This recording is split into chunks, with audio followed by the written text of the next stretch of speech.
Welcome to Twisted Comics, your go-to YouTube channel for comic book deep dives and analysis. In today's video, we will take a deep dive into the top 5 Marvel comic book runs on the Void as of 2026. Now, I urge you to sit down, relax, and watch till the very end for a shocking reveal. The Void is way more than just a bad guy. He's a walking, talking cosmic disaster that brought Asgard to its knees and made the Hulk himself tremble. He's Marvel's ultimate evil twin, a being with terrifying power and a talent for psychological warfare. So, which of his appearances truly left a scar on the Marvel Universe? Today, we're counting down the top 5 most horrifying and defining comic book runs featuring the Void. Here's the thing about the Void. To get him, you first have to get Bob Reynolds, a.k.a. the Sentry. One is the Golden Guardian of Good, a hero with the power of 1,000,000 exploding suns. The other is his complete opposite, a thinking, hateful shadow whose only purpose is to destroy everything the Sentry builds. For every person Sentry saves, the Void wants to erase another. This terrible duality makes the Sentry one of the most volatile and dangerous beings alive. The Void isn't just a villain he fights. It's literally a part of him. Over the years, this internal battle has spilled out and threatened the entire Marvel Universe. We've seen the Void twist heroes, flatten cities, and go toe-to-toe with gods. In this video, we're going to explore the comic book runs that made this villain a legend. We'll now look at the moments that cemented his status as an A-list threat and rank the stories that show off the horrifying, jaw-dropping scope of his power. Section 1, number 5, is Sentry, 2000. Kicking off our list at number 5 is the story that started it all, the original 2000 miniseries. The Sentry, from creators Paul Jenkins and Jay Lee. This wasn't your typical superhero origin story. It was a slow-burn psychological mystery that introduced us to Bob Reynolds, a troubled man who couldn't shake the feeling he used to be a superhero. The hook was brilliant. The Sentry was a lost hero, someone who fought alongside the Fantastic Four and the Avengers, but was so powerful and dangerous that his very existence was wiped from everyone's memory, including his own. As Bob's memories start creeping back, he seeks out old allies like Reed Richards and Spider-Man to warn them that if he's back, his arch-nemesis, the Void, is coming back too. What makes this run so perfect for the Void is the slow, creeping dread. At first, the Void is just a name, a boogeyman from a forgotten past. But as the story goes on, the devastating truth is revealed. The Void had previously killed over 1,000,000 people in Manhattan. The heroes realized the only reason they won last time was by making the world forget the Sentry, because the Sentry and the Void are two sides of the same cursed coin. The final reveal is one of the all-time great twists in comics. The Void is the Sentry's own dark side given form. He's a physical manifestation of Bob's own self-doubt and fear. This story established the core tragedy of the character. Bob isn't fighting some external evil. He's at war with himself. This psychological horror, brought to life by Jay Lee's dark, moody art, laid the foundation for every bit of terror the Void would cause later on. Section 2, number 4, New Avengers 2005. Our number 4 spot goes to the Void's return in the pages of Brian Michael Bendis as New Avengers. After his original series, the world had forgotten Bob Reynolds all over again. He was found locked up in the Raft, a supervillain prison, having put himself there to keep the Void contained. But when a massive breakout happens, the Sentry is unleashed, and we get one of the most frightening displays of his power. In a moment that made readers' jaws hit the floor, Sentry grabs the supervillain Carnage, flies him into space, and casually rips him in half. That single, brutal act proved to the Avengers and to us that this guy was playing on a totally different field. He wasn't just a hero. He was a living nuclear deterrent who could end almost any fight instantly.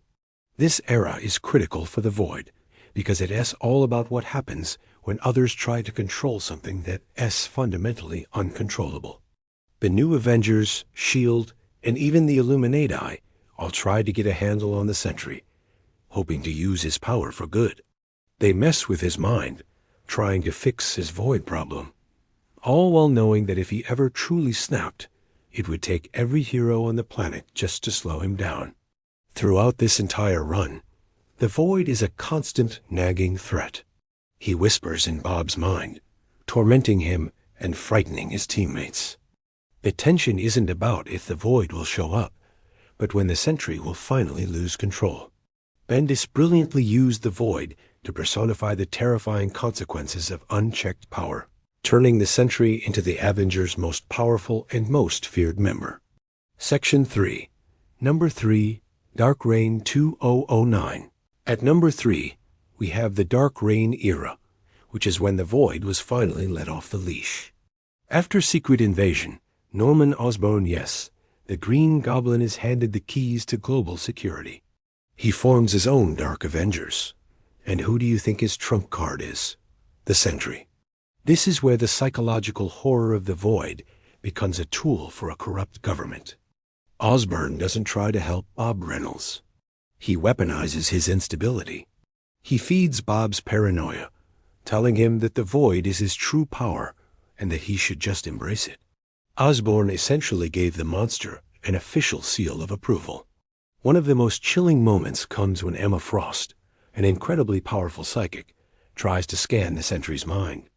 She's expecting to find Bob fighting a dark personality. Instead, she finds nothing. Just a bottomless, malevolent abyss that's so terrifying it almost shatters her mind. She warns Osborn that the thing he thinks he controls is a force he can't possibly comprehend. During this time, the line between Sentry and Void blurs completely. He's no longer just a hero with a dark side. He's a weapon of mass destruction aimed at anyone who gets in Osborn's way. This run is so important because it showed the Void not as a potential problem, but as a fully realized nightmare, setting the stage for his most destructive rampage ever. By the way, if you're enjoying this breakdown of Marvel's most terrifying villain, do us a favor and subscribe to the channel. We cover the biggest and best stories in comics every single week. Section 4, Number 2, King in Black, 2020. Coming in at number 2 is a much more recent, but unforgettable, moment. The Sentry's showdown with Knull during the King in Black event. For years, the Sentry had been hyped as one of Marvel's most powerful heroes. So when Knull, the god of the Symbiotes, darkened Earth's skies, the Avengers did what they always do. They called in their biggest gun.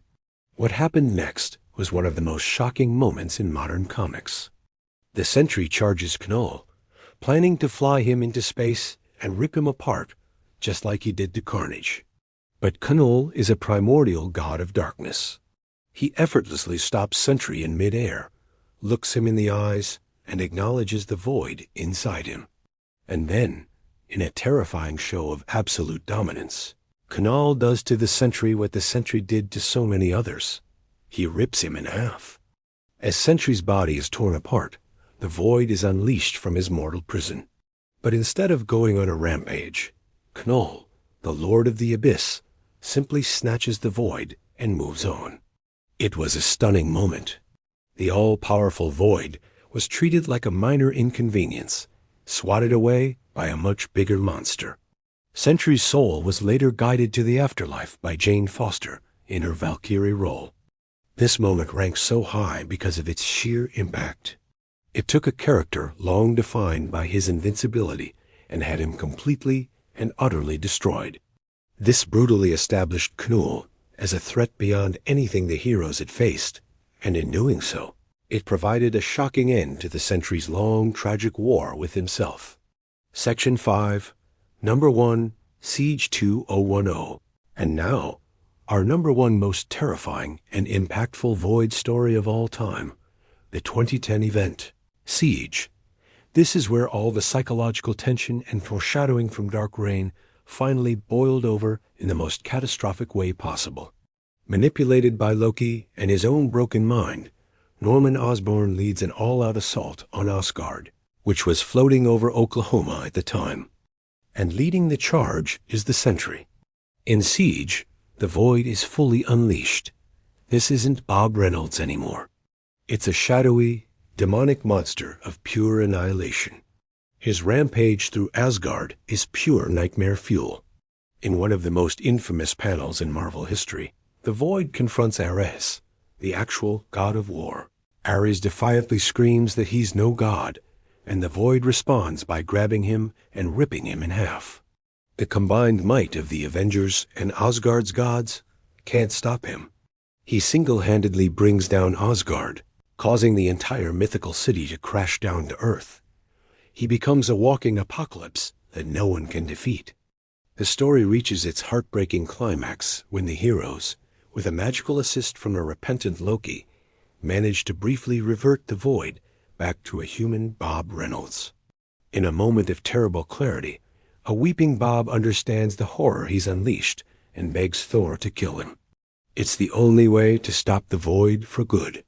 Thor is forced to strike down his fellow Avenger. He then carries Bob's body into the sun to ensure the Void can never return. Siege is the definitive Void story.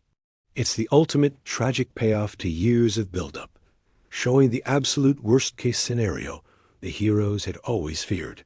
It's a story of cosmic horror and unbelievable destruction. That cemented the Void as one of the most frightening forces in the Marvel Universe. Conclusion. From his mysterious, forgotten origins to his time as a government-sanctioned monster, and from his shocking death to his final apocalyptic rampage in Siege, the Void has carved out a unique and terrifying legacy. While Bob Reynolds' power has since been inherited by new characters like Solaris, the original story remains a powerful cautionary tale. The Void is more than just a supervillain. He's a living, breathing personification of trauma and mental illness, supercharged with the power of a god. He is the darkness that lives inside a hero. And honestly, what's more terrifying than that? But that's our list. What are your favorite Void moments? Do you think another story should have made the cut? Let us know your top 5 in the comments below, and let's keep the conversation going. Thanks for watching.